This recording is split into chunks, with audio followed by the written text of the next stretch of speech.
Di dalam ruang kelas yang tenang, percakapan berlangsung santai. Dayun tersenyum ringan dan berkata bahwa ia tidak menyangka Sun Bei akan pulang. Yuna menjawab dengan tenang bahwa ia baru saja tiba kemarin. Dayun tampak terkejut saat menyadari sesuatu. Ternyata Yuna sekarang satu kelas dengan kakaknya. Ia memastikan kembali, seolah tak percaya. Yuna menatapnya, lalu mengatakan bahwa setahunya Dayun tidak memiliki seorang kakak laki-laki. Suasana sedikit berubah. Dayun menjelaskan dengan pelan, ia juga mengira kakaknya telah meninggal bersama orang tuanya 10 tahun yang lalu. Namun ternyata, kenyataannya tidak seperti itu. Ia menunduk sedikit, lalu melanjutkan. 6 bulan yang lalu, mereka menerima kabar bahwa kakaknya masih hidup.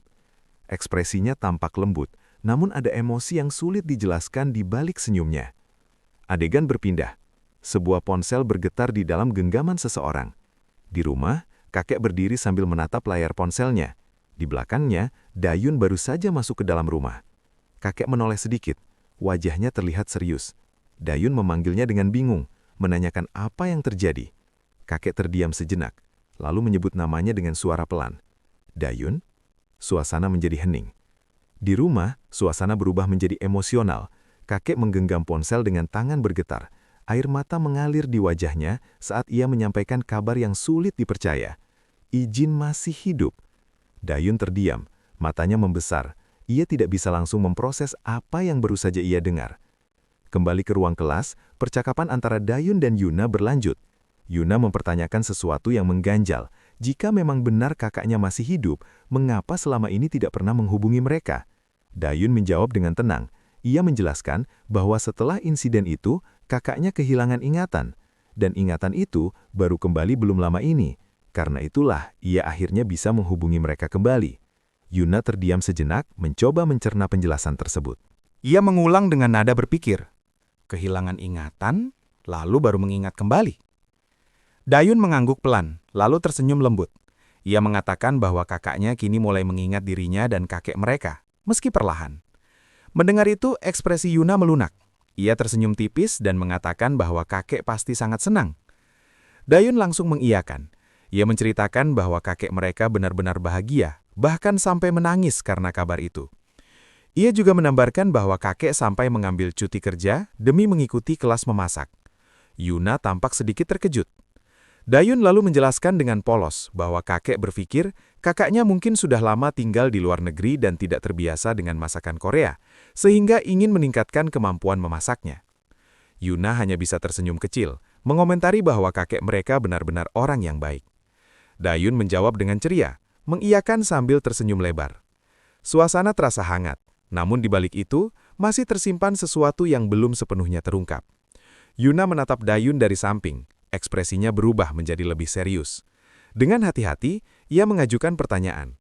Apakah Dayun benar-benar yakin bahwa orang itu adalah saudaranya? Dayun tampak sedikit bingung dengan pertanyaan itu. Yuna segera menjelaskan bahwa ia hanya ingin memastikan apakah mereka sudah benar-benar mengeceknya. Dayun menjawab dengan yakin, tentu saja. Ia percaya bahwa keluarganya sudah melakukan tes DNA. Penjelasan itu membuat Yuna terdiam sejenak. Dayun melanjutkan, mengatakan bahwa kakeknya juga menyebutkan bahwa kakaknya masih terlihat sama seperti saat kecil dulu. Semua itu membuatnya semakin yakin. Yuna mengulang dalam pikirannya, tes DNA. Jika begitu, apakah semuanya benar? Namun Dayun justru balik bertanya. Ia merasa heran mengapa Yuna begitu penasaran tentang kakaknya. Yuna tampak sedikit terkejut. Di dalam pikirannya, muncul dugaan yang tak terduga. Apakah dia punya pacar? Dayun hanya bisa kebingungan dengan reaksi itu. Sementara itu, di tempat lain di sekolah, suasana kembali menegang. Ijin berdiri berhadapan dengan seorang siswa. Tatapan keduanya tajam. Ijin bertanya dengan tenang apa maksud sebenarnya dari semua ini. Siswa itu menjawab dengan nada dingin, menuduh Ijin telah memalsukan dokumen untuk masuk ke sekolah tersebut, lalu menanyakan tujuan sebenarnya. Udara di antara mereka terasa berat. Ketegangan semakin jelas, seolah percakapan ini bisa berubah menjadi sesuatu yang lebih besar kapan saja. Ijin menatap lawan bicaranya dengan tenang. Suaranya tetap datar saat ia mengulang pertanyaan. Apakah maksudnya dokumen miliknya itu palsu? Siswa di depannya menjawab dengan yakin. Ia mengatakan bahwa berdasarkan investigasinya, Ijin tidak pernah tinggal di tempat yang ia klaim. Bahkan sekolah yang disebutkan sebelumnya pun tidak pernah memiliki siswa seperti dirinya. Suasana menjadi sunyi. Ijin hanya terdiam sejenak, lalu menatapnya lebih dalam. Dengan nada yang sama tenangnya, ia menanyakan satu hal sederhana. Di mana buktinya? Pertanyaan itu membuat lawan bicaranya sedikit terhenti. Namun Ijin kembali menegaskan, jika ia menuduh dokumennya palsu, maka tunjukkan buktinya. Di dalam pikirannya, siswa itu mulai merasa ada yang aneh. Ia memang menemukan berbagai informasi dan rumor yang menunjukkan bahwa Ijin tidak pernah bersekolah di tempat yang ia klaim. Tapi ia juga sadar, tidak ada bukti fisik yang benar-benar kuat. Meski begitu, ia tetap yakin. Namun sesuatu terasa janggal. Alih-alih panik, Ijin justru tetap tenang. Ekspresinya tidak berubah sedikit pun, seolah-olah ia tidak berada dalam posisi terpojok. Tatapan itu membuat keadaan berbalik, seakan justru dialah yang benar. Lalu Ijin kembali membuka suara. Ia bertanya dengan langsung, kenapa dirinya sampai diselidiki.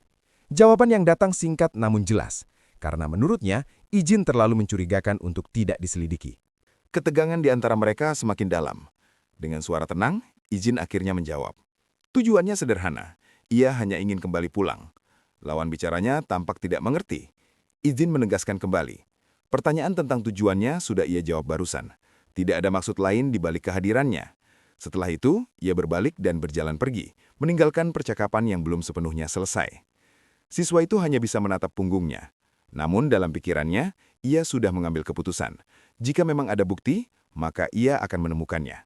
Baginya, mengungkap dokumen palsu hanyalah masalah waktu. Suasana berpindah ke dalam kelas. Guru mengajar seperti biasa, sementara para siswa duduk di tempat masing-masing. Namun tidak semua benar-benar fokus. Ada yang sibuk sendiri, ada yang terlihat berpikir, dan ada pula yang hanya memperhatikan tanpa benar-benar memahami. Di antara mereka, beberapa siswa tampak tenggelam dalam aktivitas masing-masing. Ada yang bermain, ada yang diam, dan ada yang terus memperhatikan situasi sekitar. Ijin duduk dengan tenang di kursinya. Ekspresinya tetap datar. Lalu, pikirannya mulai bekerja. Ia mengingat kembali. Mereka baru saja pindah belum lama ini.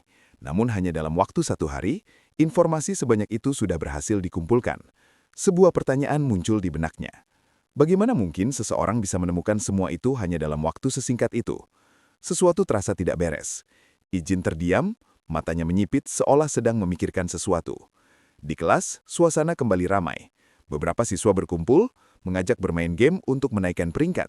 Mereka juga mengajak Ijin ikut bersama mereka. Namun Ijin menolak dengan santai. Ia mengatakan bahwa hari ini ia tidak bisa ikut, karena kakeknya sedang berulang tahun. Mendengar itu, teman-temannya hanya menanggapi ringan. Mereka memutuskan untuk tetap bermain bertiga saja, tanpa mempermasalahkan ketidakhadiran Ijin. Di sudut lain, seorang siswa hanya mengiyakan pelan. Sementara itu, di sisi lain, suasana menjadi lebih serius. Seseorang kembali menegaskan bahwa ia memang tidak memiliki bukti nyata, tetapi tetap yakin bahwa semua dokumen yang diberikan Ijin ke sekolah adalah palsu. Bahkan, menurutnya, hasil tes DNA pun bisa saja dipalsukan. Yuna terdiam, wajahnya berubah serius. Percakapan berlanjut, hasil penyelidikan lain pun diungkap. Disebutkan bahwa setelah menyelidiki Dayun, ditemukan fakta bahwa ia telah dirundung secara parah oleh Kiso dan Hijin selama 2 tahun terakhir. Yuna langsung bertanya, seberapa parah yang dimaksud? Jawabannya tegas, cukup parah hingga hampir membuat Dayun tidak bisa melanjutkan sekolah.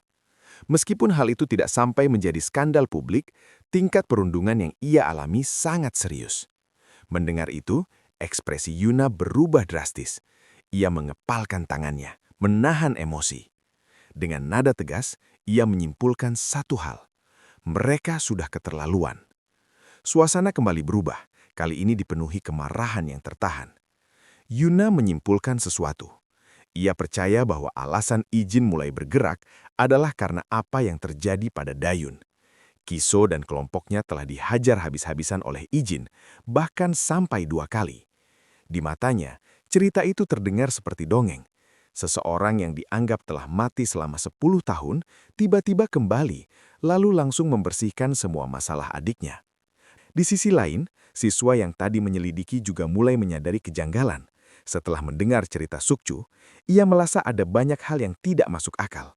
Jika benar Ijin datang ke sekolah ini untuk mencari seseorang, seharusnya ia bersikap lebih tenang, bukan justru menarik perhatian. Pemikiran lain pun muncul. Bagaimana dengan uang asuransi dari kecelakaan pesawat? Dijelaskan bahwa uang itu sempat diterima oleh sang kakek dan disimpan. Namun setelah izin kembali, kakek berniat mengembalikan semuanya kepada izin. Jumlahnya sangat besar. Hal itu membuka kemungkinan lain, bahwa semua ini mungkin berkaitan dengan uang tersebut. Yuna mengepalkan tangannya, wajahnya tegang. Ia sampai pada kesimpulan yang membuatnya gelisah. Dayun mungkin sedang berada dalam bahaya. Apalagi sejak mereka kembali tinggal bersama dalam satu atap. Adegan berpindah. Di sebuah toko, suasana terlihat biasa. Ijin berdiri di depan rak, memilih barang seperti orang biasa. Tiba-tiba sebuah suara memanggilnya pelan. Opa. Seseorang mendekatinya. Suasana kembali berubah, meninggalkan rasa curiga yang semakin dalam. Di dalam toko, Dayun tampak ragu-ragu saat memanggil Ijin. Dengan hati-hati, ia mencoba membuka pembicaraan. Ia tidak ingin membuat suasana menjadi canggung, namun ada sesuatu yang ingin ia tanyakan. Akhirnya, ia memberanikan diri. Ia menanyakan apa yang sebenarnya dilakukan Ijin setelah kecelakaan pesawat itu. Pertanyaan itu membuat suasana sejenak hening. Dayun langsung panik dan buru-buru menambahkan bahwa Ijin tidak perlu menjawab jika tidak mau. Namun Ijin hanya tersenyum tipis, menenangkan suasana. Ia mulai menjawab. Ia mengatakan bahwa dirinya mengalami trauma mental yang cukup parah setelah kejadian itu. Akibatnya ia tidak bisa beraktivitas seperti orang normal. Dalam keadaan itu, ia harus bertahan hidup di tempat yang asing, tempat di mana ia bahkan tidak memahami apa yang dikatakan orang lain. Suasana berubah menjadi lebih berat. Sekilas terlihat gambaran masa lalunya, perjuangan keras untuk bertahan hidup dalam kondisi yang tidak mudah. Lalu ia menutup ceritanya dengan singkat. Sejak saat itu ia hanya berusaha menyibukkan dirinya. Dayun menatapnya, masih mencoba memahami semuanya. Namun suasana perlahan mencair kembali. Dengan nada yang lebih ringan, Dayun bertanya sesuatu yang berbeda. Apakah Ijin terlalu sibuk sampai tidak punya pacar? Ijin menjawab singkat. Benar. Percakapan itu berakhir dengan suasana yang lebih hangat, meskipun masih menyisakan banyak hal yang belum terungkap. Di dalam toko, Dayun kembali membuka percakapan. Ia menyebut bahwa ia mendengar Yuna ternyata satu kelas dengan Ijin. Mendengar nama itu, Ijin sedikit terkejut dan mengulangnya. Sin Yuna. Dayun mengangguk. Ia menjelaskan bahwa Yuna juga terkejut mengetahui mereka satu kelas. Ijin lalu bertanya singkat, apakah Dayun mengenalnya? Dayun tersenyum hangat. Ia mengatakan bahwa Yuna adalah orang yang sangat baik, dan dulu ia sempat sedih saat mendengar Yuna akan pindah ke Amerika. Namun sekarang, ia merasa sangat senang bisa bertemu dengannya lagi. Ijin hanya diam, mendengarkan. Kemudian, Dayun menambahkan dengan santai bahwa Yuna sempat bertanya apakah Ijin sudah punya pacar. Ijin terlihat sedikit bingung dengan pertanyaan itu. Adegan berpindah. Sebuah kue ulang tahun telah disiapkan. Di rumah, suasana terasa hangat. Dayun dan Ijin berdiri bersama, meminta kakek untuk segera membuka hadiah. Kakek menatap mereka dengan ekspresi campur aduk. Ia bertanya kenapa mereka membeli hadiah seperti ini, apalagi saat mereka sendiri tidak memiliki banyak uang. Dayun menjawab dengan ceria bahwa mereka masih punya cukup uang untuk membeli hadiah. Ia juga menambahkan bahwa hadiah itu tidak terlalu mahal, jadi kakek tidak perlu khawatir dan cukup menikmatinya saja. Ijin berdiri di sampingnya, tersenyum tipis. Malam itu terasa sederhana, namun penuh kehangatan. Di meja makan, kakek menggenggam hadiah itu dengan tangan bergetar. Dengan suara hangat, ia mengatakan bahwa sebenarnya ia telah menerima hadiah yang jauh lebih besar. Fakta bahwa Ijin telah kembali pulang dengan selamat. Ijin dan Dayun terdiam, lalu tersenyum kecil. Tiba-tiba, suara ponsel berbunyi. Dayun berdiri dan berjalan menuju arah suara itu. Ia mengangkat telepon dan menyapa pelan. Ternyata yang menelepon adalah Yuna. Di meja makan, Ijin mencoba memahami apa yang terjadi. Dayun kembali dan memberitahu bahwa ia harus keluar sebentar ke depan, karena Yuna ingin menyampaikan sesuatu secara langsung. Kakek tampak heran, menanyakan kenapa harus pergi di waktu seperti ini.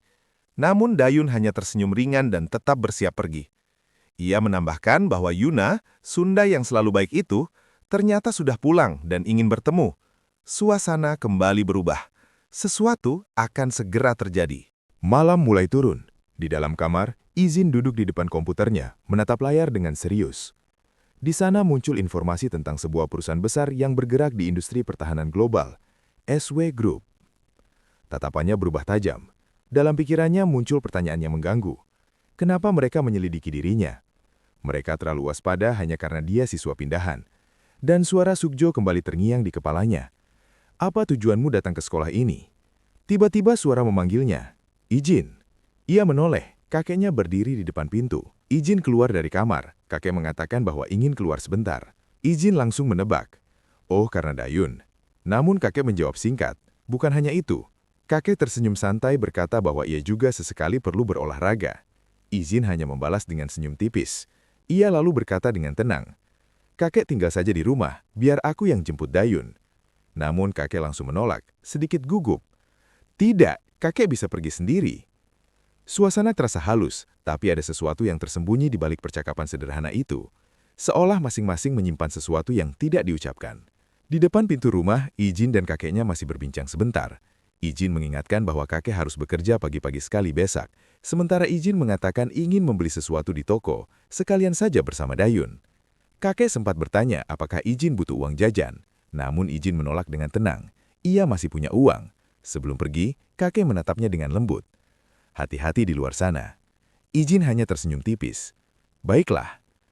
Malam kota terasa tenang. Di sebuah tempat duduk luar, Dayun dan Yuna sedang berbincang. Yuna bertanya apakah Dayun pernah berpikir untuk belajar di luar negeri, seperti di Amerika. Ia menjelaskan bahwa pengalaman seperti itu bisa sangat berharga setelah lulus sekolah. Namun Dayun menggeleng. Ia merasa itu tidak cocok untuknya.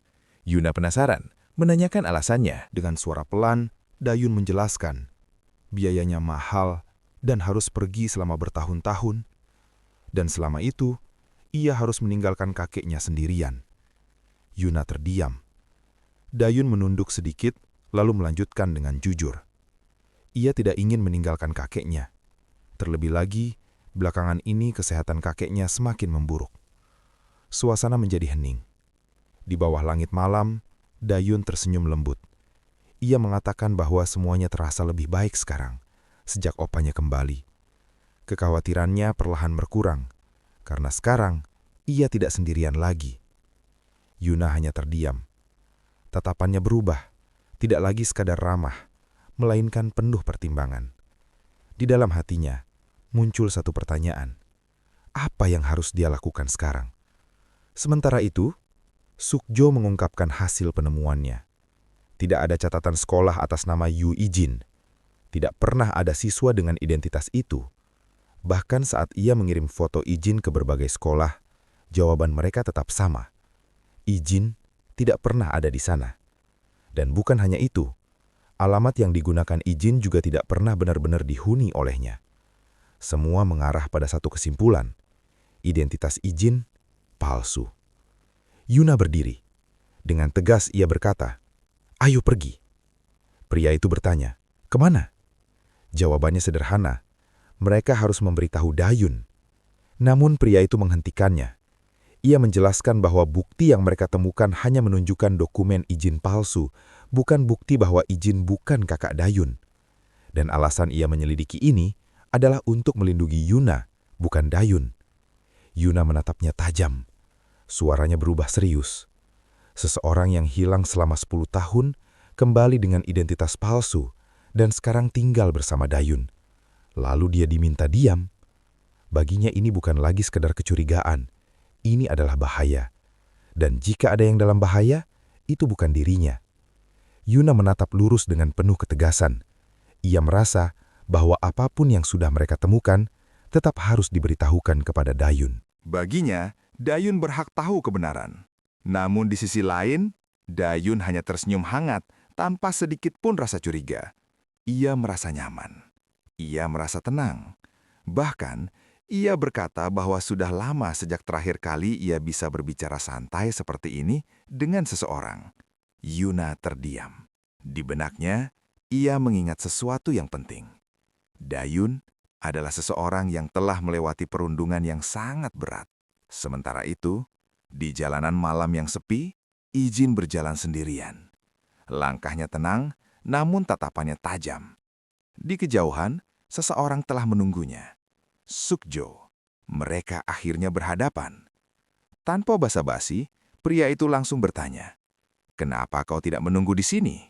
Dalam pikirannya, pria itu mencoba menyusun kemungkinan. Apakah Ijin keluar karena khawatir dirinya akan memberitahu Dayun? Apakah itu sebabnya Ijin memilih untuk menemuinya langsung? Dan karena itulah, ia memutuskan untuk tidak memancing lebih jauh. Karena di hadapannya sekarang adalah seseorang yang jauh lebih berbahaya dari yang terlihat. Pria itu menatap Ijin dengan serius. Ia berkata bahwa ia tidak bisa tinggal diam. Dayun bisa saja berada dalam bahaya seperti yang Yuna katakan. Namun ia meminta waktu. Tunggu saja sebentar. Ia ingin memastikan semuanya terlebih dahulu dan berjanji akan menangkap Ijin setelah semuanya terkonfirmasi. Ijin menatapnya tanpa emosi. Tenang, dingin. Lalu Sukjo berkata singkat, tidak perlu mengganggu dua orang yang sedang berbincang. Suasana berubah, sunyi tapi menekan. Dalam sekejap, mobil dating melaju dengan kencang. Tubuh pria itu terpental keras, menghantam jalan dengan brutal. Keduanya terseret di aspal, tubuh mereka terpukul oleh kerasnya benturan. Lampu belakang mobil menyala merah di kejauhan, menyorot adegan itu dengan aura dingin dan berbahaya. Akhirnya, mereka berhenti, tergeletak di jalan. Pria itu meringis kesakitan, sementara Ijin perlahan bangkit. Darah mengalir dari wajahnya, nafasnya berat. Namun, matanya tetap tajam. Ia belum selesai. Dalam sekejap, ia menyadari sesuatu. Di kejauhan, ada orang lain, bukan hanya pria di hadapannya.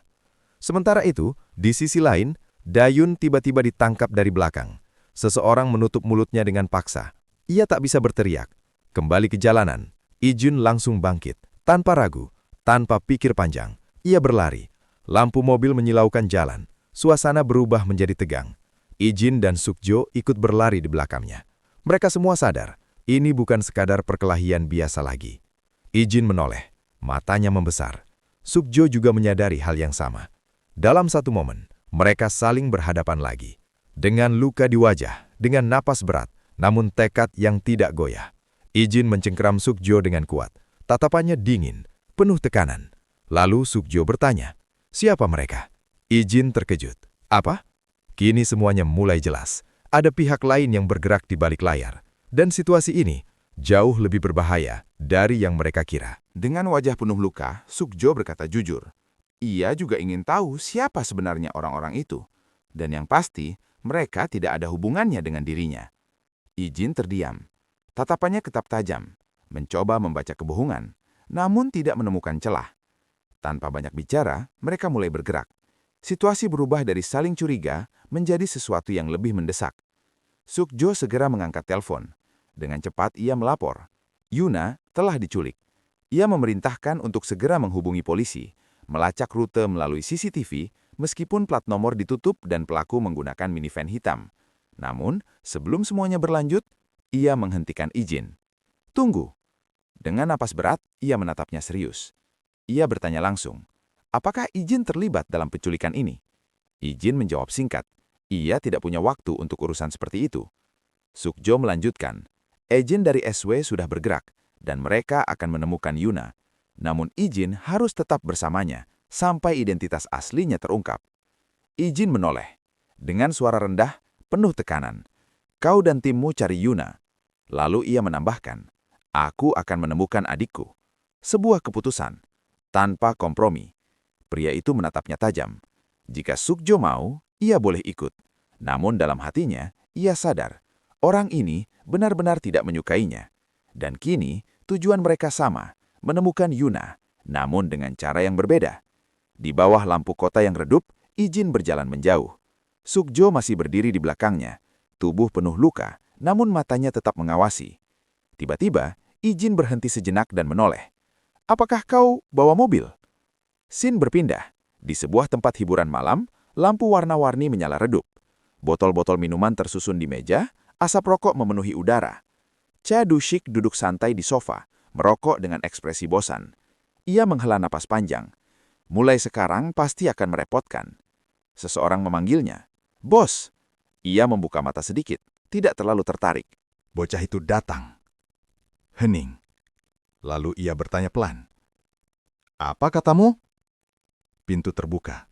Dan di sana, Ijin berdiri.